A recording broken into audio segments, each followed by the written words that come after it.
Dictation शुरू होगी 3 second बाद। महोदय, यहाँ यह उल्लेखनीय है कि शीत युद्ध की समाप्ति व समाधान एशिया की घटनाओं तथा अफगानिस्तान से सोवियत सेना की वापसी से ही हुआ है। अफगानिस्तान में लंबे अरसे तक चला युद्ध सोवियत संघ के अस्तित्व के लिए कष्टदायी और मुश्किल हो गया। इस भयावह युद्ध से सोवियत सेनाओं की वापसी से अनेक घटनाओं ने जन्म लिया, जिनकी परिणति शीत युद्ध की समाप्ति से हुई तथा जिसमें जर्मनी का एकीकरण तथा सोवियत संघ का विघटन शामिल है। संक्षेप में, शीत युद्ध का और इस तनाव का एशिया की एकता पर दूरगामी प्रभाव पड़ा। एशिया के सभी देश यह चाहते थे कि क्षेत्र में शांति बनी रहे। चीन और सोवियत संघ का सीमा विवाद, चीन और वियतनाम का झगड़ा और भारत व चीन का सीमा विवाद उस समय की परिस्थितियों को स्पष्ट करता है। इस तरह से पाकिस्तान पूरी तरह से थाईलैंड और फिलीपींस के साथ अमेरिका के खेमे में चला गया था। जापान अपने आर्थिक और व्यापारिक संबंधों के कारण पश्चिम के देशों में सामीप्य स्थापित कर रहा था। इससे एशिया की एकता को एक नया धक्का लगा है, क्योंकि एशिया के देश अलग अलग खेमों में बंट गए थे। 1960 के दशक में एक नया मोड़ आया, जब शीत युद्ध के समय में आसियान के नाम से एक नए गुट का प्रादुर्भाव हुआ। इससे दक्षिणी पूर्वी एशिया के देशों में नए आर्थिक और सुरक्षा संबंधी प्रयास किए गए। इन देशों में सांस्कृतिक एकरूपता की वजह से भी एक नए गुट ने जन्म लिया, लेकिन यह कहना कठिन होगा कि इन दक्षिण पूर्वी एशियाई देशों से समूचे एशिया की पहचान या एकता बनाने में सहायता मिली है या उससे धक्का लगा है, क्योंकि इन देशों ने अपनी नीति बहुत स्पष्ट नहीं की और केवल अपने ही गुट के अंदर भूमिपुत्र नीति को जन्म दिया। भारत भी अब आसियान का सहयोगी सदस्य बनने जा रहा है। भारत की पहल से दक्षिण एशियाई सहयोग संगठन सार्क की स्थापना सन 1985 में की गई, जिसके फलस्वरूप पड़ोसी देशों के आपसी सहयोग के लिए नया वातावरण तैयार हुआ। यह प्रयास शने शने उपयोगी रूप लेता जा रहा है, जो एशिया की पहचान बनाने की और महत्वपूर्ण कदम है। व्यापार, निवेश, तकनीकी ज्ञान, संचार माध्यमों में बढ़ोतरी ने विश्व गांव के विचार को भी पैदा किया। बढ़ते हुए व्यापार, निवेश, संचार एवं विज्ञान की आधुनिक तकनीकों ने पूरी दुनिया में एक दूसरे पर निर्भर रहने के नए विचारों को जन्म दिया।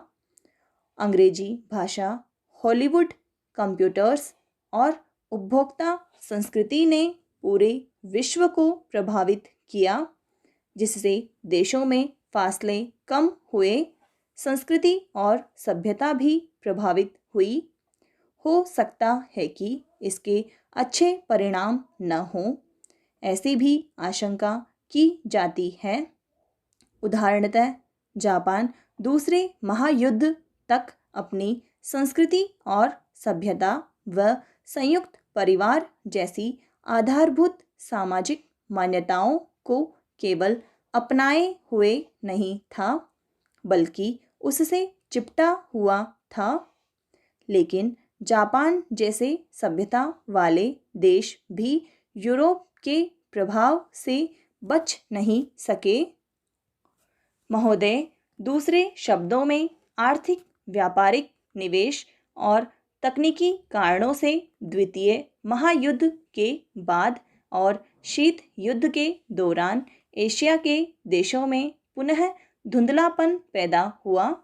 लेकिन यह बात सही नहीं है कि एशिया की संस्कृति और सभ्यता को पश्चिम के प्रभाव और आधुनिकतम तरीकों ने नष्ट कर दिया।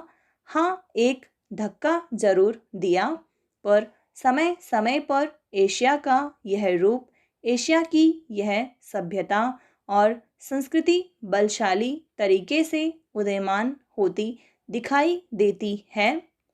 पंडित जवाहरलाल नेहरू ने 1945 में अपनी पुस्तक डिस्कवरी ऑफ इंडिया में एशिया की पहचान पर लिखा है कि 1000 वर्षों से जब यूरोप अपने अंधकार के युग में था, एशिया ने अपने मनुष्यों की प्रगतिशील आत्मा को प्रभावशाली ढंग से दर्शाया। उन्होंने यह विश्वास भी जताया कि एशिया की संस्कृति और सभ्यता यूरोप की संस्कृति और सभ्यता से अधिक प्राचीन है। आज के दिनों में भी चीन के नेता अपने यहाँ आध्यात्मिक क्रांति की बात करते दिखाई देते हैं और अपने आर्थिक विकास को भी प्रतिबिंबित करते हैं। मलेशिया के प्रधानमंत्री भी बड़े गर्व के साथ मलेशिया के रास्ते की बात करते हैं और आधुनिकता और पारंपरिक संस्कृति के मिश्रण से मलेशिया का विकास करना चाहते हैं। भारत के प्रधानमंत्री भी मध्य मार्ग की बात करते हैं, जिसको वे भारत का पारंपरिक विचार कहा करते हैं। वियतनाम के यशस्वी नेता भी साम्यवादी विचारधारा को पारंपरिक सहिष्णुता के अनुसार ढालना चाहते थे। एशिया के इन सब नेताओं की समय समय पर की गई घोषणाओं का वर्तमान संदर्भों में पूरा अर्थ लिया जाना चाहिए, जो एशिया की पहचान को नए सिरे से बनाने में सहायक सिद्ध हो रहा है। यहाँ यह भी बताना उचित होगा कि हाल के वर्षों में एशियाई देश, विशेष रूप से पूर्वी एवं दक्षिणी पूर्वी एशिया के देश, एशिया के सुदृढ़ देशों के रूप में उभरे हैं और इन देशों के आर्थिक विकास की दर विश्व के किसी भी अन्य देश के आर्थिक विकास की दर से अधिक है तथा जिनके आने वाली शताब्दी में विश्व आर्थिक व्यवस्था के निर्माताओं के रूप में उभरने की आशा है। आर्थिक सफलता की इन कहानियों का श्रेय मुख्य रूप से अनुशासित कार्य, किफ़ायत एवं बचत की ऊंची दरों जैसी एशियाई विशेषताओं को जाता है तथा इनसे देशों की जनता के जीवन स्तर में सुधार आया है और एशिया की पुनः खोज जैसा वातावरण बन रहा है। एशिया के देशों में अब आपसी भाईचारे की भावना उभर रही है और इससे ये देश परस्पर निर्भर हो रहे हैं तथा शीत युद्ध के प्रभाव से मुक्त होते जा रहे हैं। हमारी सरकार ने अपने एशियाई पड़ोसियों के साथ बेहतर संबंध बनाने में पहल करके इस बदलते रुख के प्रति सकारात्मक रवैया अपनाया है। इन सब प्रश्नों का जवाब आज उपलब्ध नहीं है, लेकिन शनै शनै इन प्रश्नों में ही इसके उत्तर मिलेंगे। एशिया अपने इन प्रश्नों के उत्तर में एक नए एशिया को जन्म देगा और अपनी एक नई पहचान बनाएगा। यूरोप और अमेरिका के आधुनिक औद्योगिक विकास में फ़र्क नज़र आता है। समाप्त।